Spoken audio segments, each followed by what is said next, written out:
Alright, so HoYoverse just updated their Song of the Welkin Moon web event as I was working on my upcoming second Descender and 3 Moons lore video, and now I'm gonna have to extend it by probably 5 to 10 minutes. But that's not a big problem in the grand scheme of things, since it's better for them to release it while I'm working on the video than after I already put it out.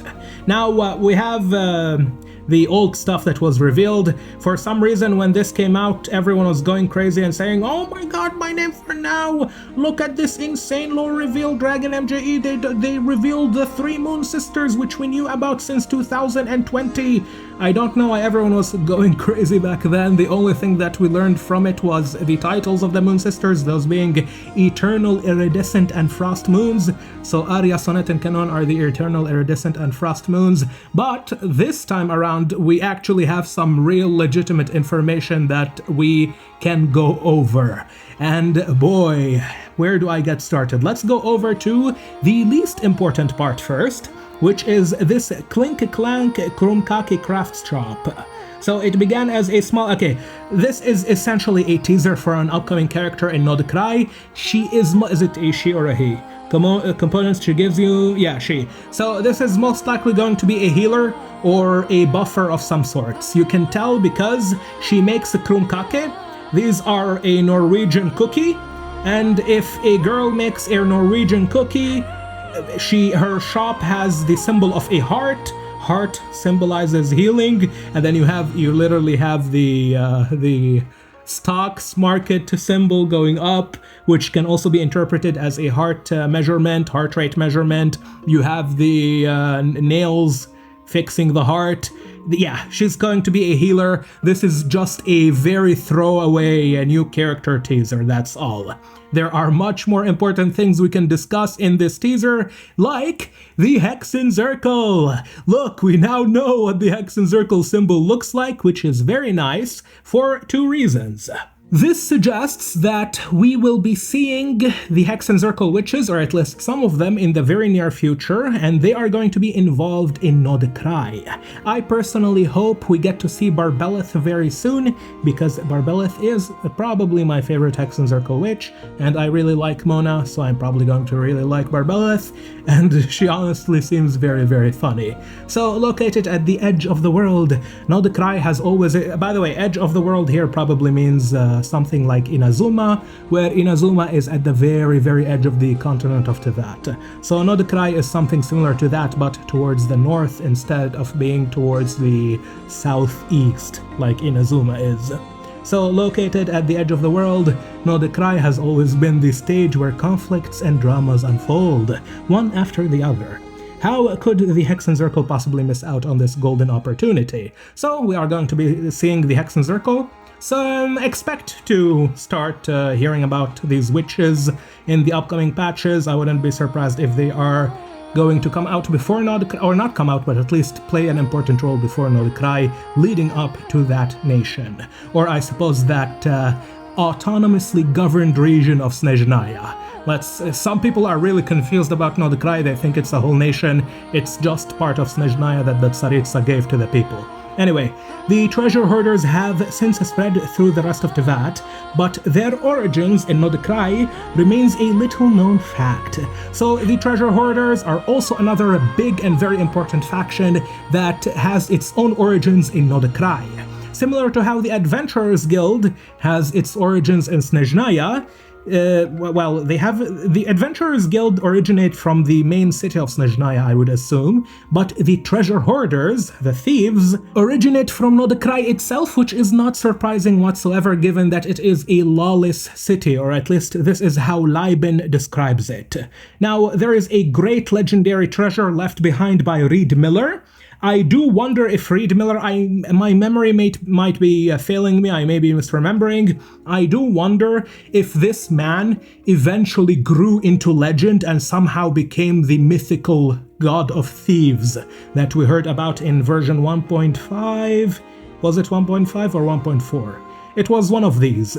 I'm not saying this obviously does not mean Reed Miller is a demon god like Morax, Hagentes, Marcosius, Barbatos, the Caribbean, Othael, Orobashi, Beelzebul. He's not like one of those. He is probably just a very important mythical figure. And he is probably also not like Vanessa or Guhua. So don't expect him to be an actual god. He is most likely a really important guy who, through legends, started getting worshipped by thieves. Moving on, we have the Adventurers Guild. Now, as we all know, the Adventurers Guild is headquartered in Snezhnaya itself, not Nod-Krai, but Snezhnaya, the main city. However, Nod-Krai is within Snezhnaya, so they are still going to be very influential in that area. At Astra Abysaske, the guild's strong presence in an adventurous paradise like Nod-Krai is only natural.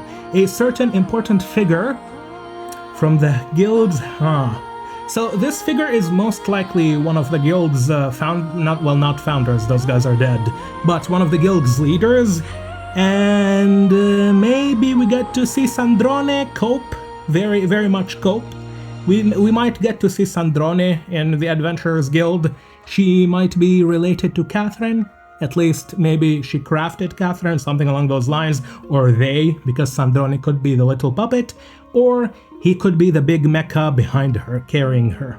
Or it could be both. Moving on to the next new faction, and notice how Nod-Krai, the city of thieves and lawless city, has all of these lore pieces, all of them are coming together like a puzzle, and everything is converging in Nod-Krai, setting up for the end game of the Tsaritsa, end game of the Fatui, end game of Tevat itself. Moving forward, we are going to be going into Snezhnaya after Nod-Krai, and then into Kandria, and from Kandria, the traveler and Dainsleif will go to the Sea of Flowers at the end and fight to weave the threads of destiny. Now we have the merchants of Nasha Town formed a commerce guild to maintain basic order. However, how could the outlaw that prowled... So this is essentially just a new faction, isn't it? Fear, Boss Lady, the Curatorium of Secrets. The Voynich Guild, that's their name, this new faction, they have... Is this an anvil or a ship? I suppose it's a ship, because you can see the waves at the bottom, and their flag has the shape of a moon, which could also be interpreted as the symbol of Hydro, by the way. Yeah, it's a new faction, probably a bunch of pirates, since this is the city of thieves, and what are pirates if not a bunch of sea thieves? Now, moving on from these guys, we have the Wild Hunt. In my channel, most of you guys probably don't know this because it's one of my it's my worst performing theory. It was about the Wild Hunt. However, now that the Wild Hunt is going to become relevant, I suppose I could go back to that theory and recreate it or remaster it into the modern days and yeah, discuss more relevant stuff. The armies of the abyss sweep across the wilderness and the canyons like a storm, and if you venture close enough, you may even hear their eerie whispers. These lost, soulless monsters appear to be silently searching for something. Most of you watching this channel, even if you have not seen my video about the Wild Hunt, are probably familiar with this incredibly famous Germanic folktale, which involves either a bunch of incredibly important kings, or the god Odin, who was the god of the Wild Hunt in some traditions and some myths. So this time it is actually the Wild Hunt. Being connected to the abyss makes sense, because if you look at the deathly statuettes, which likely depict King Ermin, who was the king of Kandria, you can see those deathly statuettes, and from Ermin's image, you can look at Ermin's face, or at least most likely Ermin. We don't know if that guy is Ermin. I would expect that the Black Serpent Knights and the Abyss Order's elites are carrying the visage of King Ermin. If it's not him, then it's going to be a reference to Odin in general, but King Ermin looks very much like Odin, and Ermin itself is one of Odin's epithets, so it's most likely Ermin and most likely Odin. And Odin, as I said, was the god of the Wild Hunt, and Ermin is the leader of, well, we don't know if he is the leader of the Abyss, but he is definitely corrupted by a very powerful abyss god. I've already discussed this in many of my theories in the past. You are probably familiar with the Ermin being corrupted by the abyss part. I don't think many of you are familiar with what I said about the Wild Hunt, so I might have to remaster that video in the future.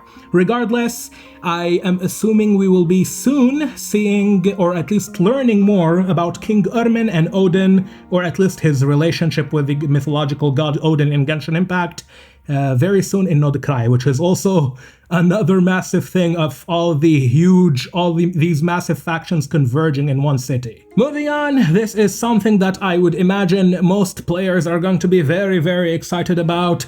The Knights of Favonius and the Grandmaster Varka are finally going to appear in the game.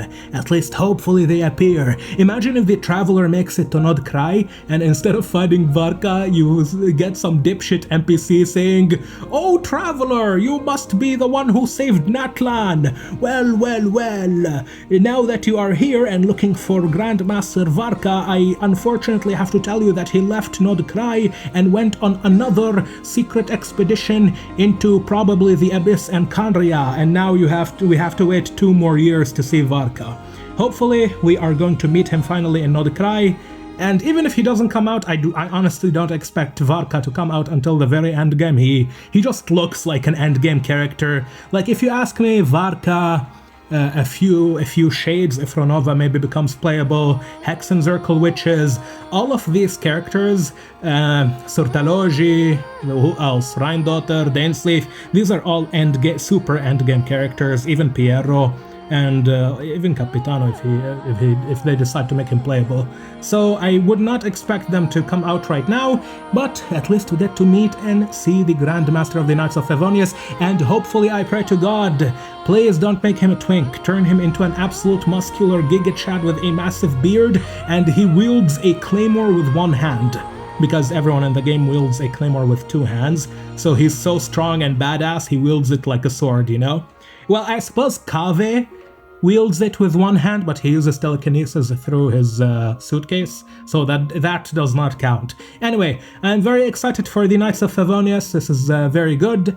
We need some new Mondstadt lore, for sure, that is a certainty. Let me very quickly show you Nod-Krai. Now, look at Nod-Krai. Well, this is not actually Nod-Krai, this is one of the islands on Nod-Krai. This is where the Frostmoon Scions of Hisi Island pray to the moonlight in their hearts, sacred and unsullied.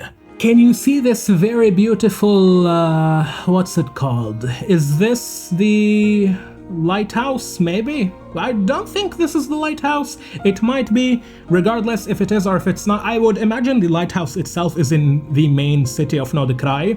However, this might use the same technology that the lighthouse utilizes, but the most important thing that you guys need to know, and this is something I will be discussing in my upcoming lore theory, which will come out in 5 days, and it was going to come out after tomorrow. However, unfortunately, because of this massive lore reveal and everything we learned from Kukulkan wa Shakrahun Ubakan in the quest with Little Buddy in 5.5 in the Volcano of Tolan, I had to update my video, so I will be adding 5 to 10 extra minutes, something like that. With this one, probably like 10. Just focus on the architecture of these ruins. You will see that these are the same type of ruins.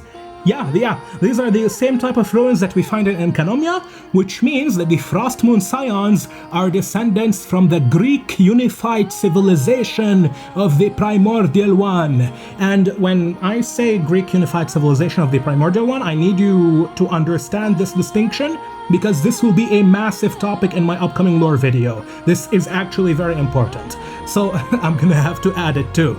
So Nod-Krai, we see some of these ruins in the Beryl region of Fontaine, same ruins as in Enkanomiya, and of course in the nether realm of Enkanomiya beneath Watatsumi Island, where Orobashi used to rule his people. We have the Byakuya-koku, which used to be part of the Golden Empire, Golden Greek Empire of the Primordial One. We see the ruins here, which means that if we go back up, the Frostmoon Scions, there they are, of Nod-Krai, Here, the descendants of the legendary Golden Realm. So Golden Realm likely refers to the Golden City, where, or at least belongs to the same era as the Golden City, mentioned in the finale of the Deep Galleries, which I will discuss again in my upcoming lore video. I'm glad HoYoverse revealed this before I uploaded that video, otherwise I would have been really pissed. So now, instead of making a part 2, I can just add this information into that upcoming video. It will take a few days longer, maximum 5 days from the publishing of this video, but it will be worth it. So let me quickly go over this. The descendants of the legendary Golden Realm who choose to find new homes among the mountains and forests after abandoning their ancient civilization. This refers to the first unified civilization of the primordial one. The only thing they never, or at least most likely, the only thing they never forsook was their faith in the moon goddess. So Frost Moon Scions, you can tell from their names that the moon goddess is the Frost Moon, which most likely is Kanon. If Arya, Sonnet, and Kanon are the eternal, iridescent, and Frost Moons, then the Frost Moon should be Kanon. However, the Frost Moon could be Arya, maybe even Sonnet, most likely Kanon though. So they worship this goddess of ancient Tevat. She could also be the first angel. However, I will address this again in my upcoming video as well. With the arrival of the Fatui, it appears that their tranquil lives are about to fade into the realm of yesterday. Hopefully we get these guys. Actually, wait. They seem like dryads, and I used to like dryads in World of Warcraft. So if they do summoning mechanics, they would be cool, yeah. I would assume they transform into animals or summon animals, something like that. These guys seem like shamans and dryads. Very nice aesthetic. Excited for them. Again, new faction. We are likely going to get a bunch of playable characters from them, at least 2. At least 2 or 3. Now, speaking of dryads and the wilderness, I intentionally skipped over these guys. And now, let us talk about the Snowland Fae. So, these Snowland Fae were the familiars of the first Cryo Archon, the Belyi Tsar, which simply means the White Tsar, ruling the Northlands in their entirety. Though now shorn of their former glory, they still influence their, I just came back from a soccer game, so my brain is a little bit gone, but anyway, they still influence the nation of their own ways. One can only guess what path they will take as calamity draws ever closer. So this is very, very big. This is a very significant lore reveal, because most of you guys, well, let's not insult your intelligence. I think most of you guys likely understand the implication of these fairies. So Fae comes from Russian Wille or Willa. In Poland, do they call them Willa, I think? I am most likely butchering the pronunciation, but look, if you're Russian or Polish or Slavic or any of those countries, Bulgarian, Romanian, just correct me in the comments, no problem. Essentially, they are forest fairies, and they were either created by the White Tsar, who came before the Tsaritsa, or they simply followed and worshipped him, similar to how the angels worshipped the Moon Sisters. Now, was the Tsaritsa one of them? I think so. Because if you look at fossilers in Egeria created the Oceanids from the carcass of the previous Hydro Dragon. This is my theory, by the way, it's not confirmed.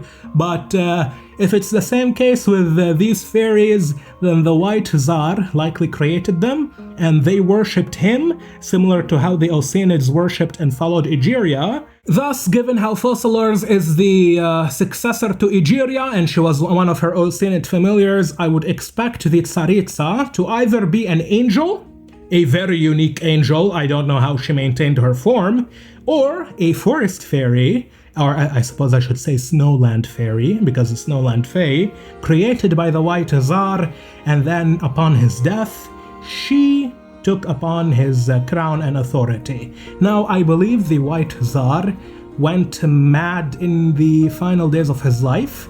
However, I would have to double check the plunge set.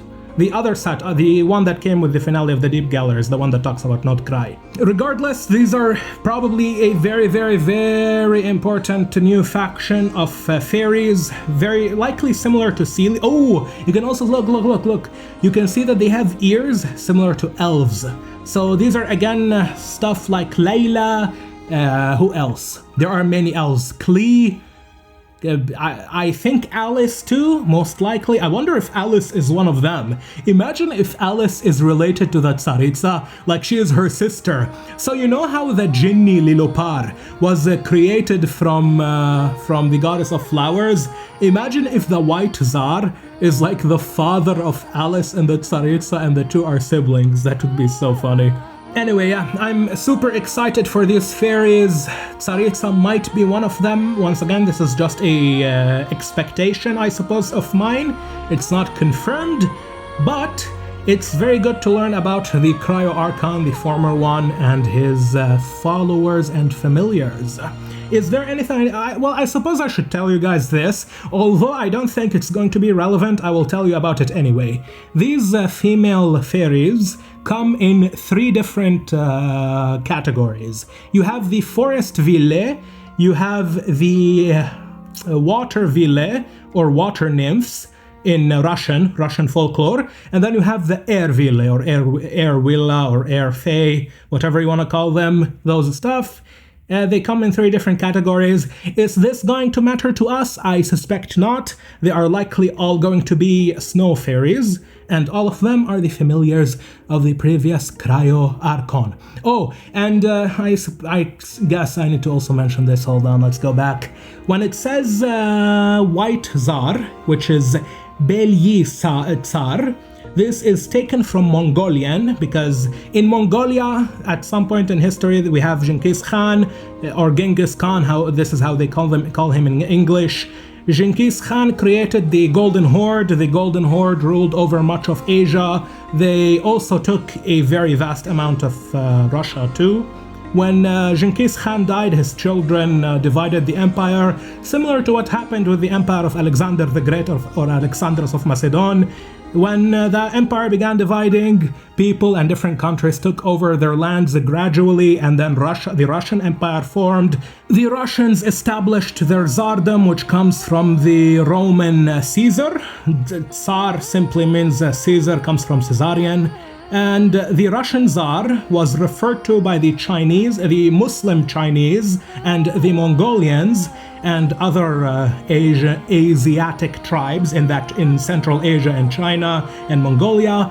They referred to the Russian Caesar as the White Tsar, so the Tsar of the snow, because you have the Roman Tsar, the Roman Caesar, and then you have the White Caesar. And the Russians themselves also, they saw that White Caesar sounds cool, so they decided to use it when communicating with the Asiatic tribes. So, or Turkic tribes, I guess, because Turkics are descendants of Mongolians. Kinda. Someone's gonna be like, actually, Turkic people are not directly... Well, shut the fuck up. Well, they're close enough. They were conquered, and their ancestors... let's not go over that dark history. Anyway. Now let me switch to the very big stuff at the center. We have the lighthouse of Nod-Krai. This is why I was confused about the other lighthouse in... This is why I was confused over this lighthouse. I don't think this is the main lighthouse that's mentioned in Nod-Krai. I believe that the one that will... the actual lighthouse which protects the city is going to be this very one shown in this picture. We have the Lightkeepers, the ancient organization that long defended Nod-Krai's freedom, peace against the ceaseless incursions of the Wild Hunt. This is the Abyss. Once again, Ermin and King Odin, the god Odin, the All-Father of the Wild Hunt. Attacks launched by the Abyss, now severely weakened from battles past. In the face of new threats, none can say for sure if the new generation of Ratniki will remain able to carry out their mission. So in this context, I believe Ratniki refers to the Lightkeepers, the ones who defend Snezhnaya from the incursions of the Wild Hunt, which is also the Abyss. Ratniki comes from Ratnik, and Ratnik in Russian should mean warrior. I am not Russian, nowhere even close to Russia, but I think it means warrior in Russian. Also Belarus, because they speak Russian over there, but no one cares about Belarus. That's like Russia too, Russia light, Russia without sugar. So in those countries it means warrior. Also, Ratnik has a little bit, well, not little bit, very heavy negative connotation in the modern era, because it's in Russia, it's used as, it's a name for a modern infantry combat system, which in war lingo, if you guys are not familiar with such equipment, it essentially means a program where you provide soldiers with modern equipment, such as goggles, ammunition, and very high technology, high quality communication devices in order to make them more effective and more efficient at their job in war. And of course, Ratnik has been used heavily in the Russo-Ukrainian war ongoing right now. So expect very soon a bunch of brain-dead Twitter activists, human rights defenders, lawyers, politicians, all of these 14-year-old morons on Twitter. They're gonna come out and explain to us why we need to cancel Genshin Impact for including such sensitive topics in their waifu gacha game. Because of course, Hoyo is clearly supporting the ongoing war right now by using certain Russian words, right? That is very obvious. I mean, how could I play Genshin Impact and pull for my anime waifus without knowing the important input about the 14-year-old human rights activists who don't understand anything about the geopolitical, socioeconomic, historical, anything about that region there, but they need to obviously give us their opinions in the gacha video game, because without that we cannot play the game. I suppose I should take this opportunity to mention another controversial terminology, which is the Curatorium of Secrets. I am not gonna go over its history, where it comes from, but, well, I suppose I should tell you it comes from German, and it refers to a group of people who are in charge of an educational institution, so something like a museum, school, stuff like that.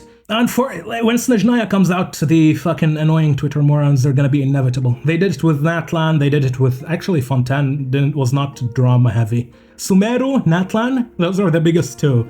And when Snezhnaya comes out, we're gonna have another party, boys. Get ready. Anyway, the Pale Star, because holy shit, that one's gonna be, I think the Snezhnaya one is going to be the most cancerous one, because war is a very sensitive topic. Anyway, the Pale Star Edict, the highest of commands, has gone out.